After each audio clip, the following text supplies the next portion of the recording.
Where am I? What am I doing? That's a song we play today.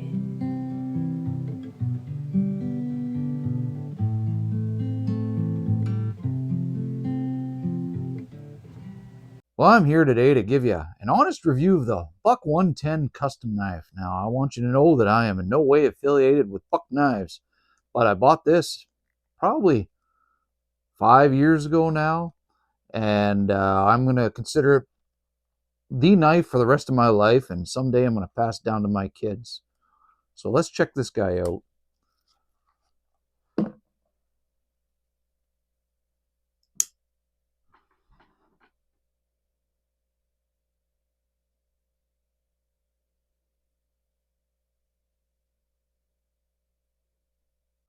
So this is actually called the customizable 110 Hunter folding knife.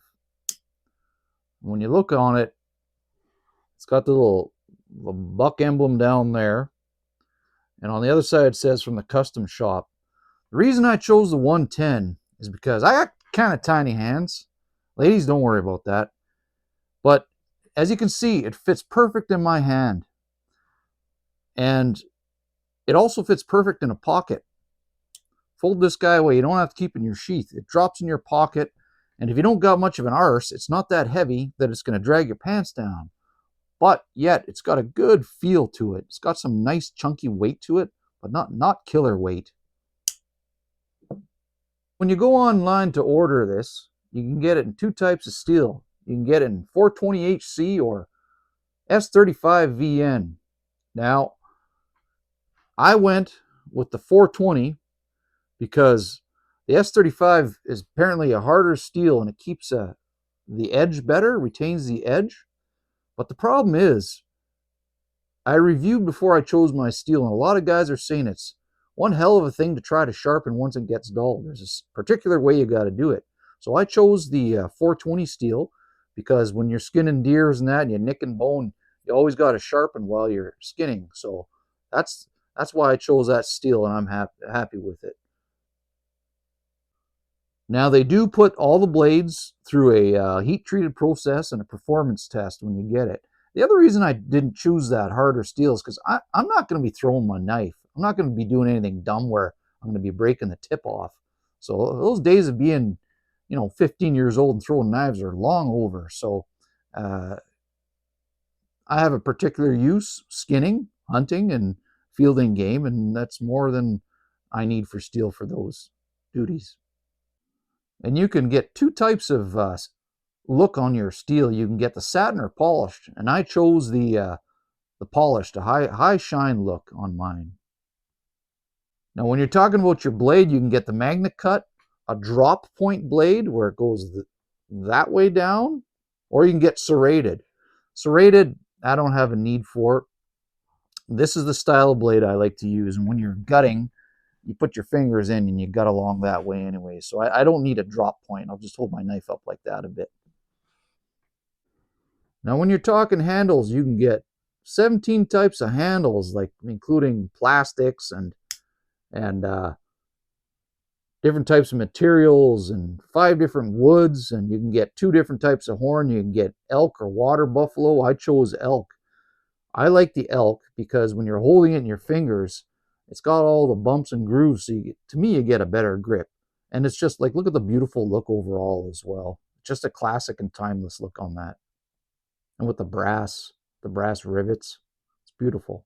So you can get a brass or nickel bolster, and you can get it in brushed or polished look as well. And to go with my high sheen on the blade, I chose the polished look. And of course, I chose brass because it's timeless, and it really goes well with the elk antler, as you can see. Now, over time, look at that. It's like it got a nice case hardening look to it on mine. And you can see all the nice little scratches and oils from my fingers have colored it. And it's just turning out beautiful. The brass is matching the elk more and more every time. For accents, you can get finger grooves and rivets. I mean, they're all a little bit extra, but it's so worth it. I got the finger grooves. They match perfectly with my hands. Like it fits like a glove. Just a more sure grip in there. Now you can get engraving on this, and you can get it in block or script, and you can get it on the bolster or the handle, but it's going to be on the left sides. And I don't know if you can see mine, but I got a engraving, and it says Dad there, so this will get passed down the line to my daughters someday. One of my daughters, they can fight over it. I'd fight over this. And of course, more accessories are leather or nylon sheath, and I chose the leather look, right? Got to go with natural. So when you're selecting a knife, you want to look at the fit and finish of the knife. And I'm going to get you guys to get a close look at this, but the fit and finish on this is beautiful.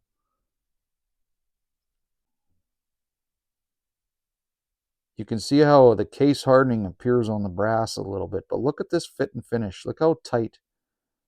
You want to look for any, look at these lines, like there's no spacing. Now when you turn to the side, look at that. There's no standouts at all. The edges is all perfectly smooth. The brass doesn't stick up. The rivets don't stick up above the handle and catch you. There's no sharp edges. Look at these fingering grooves.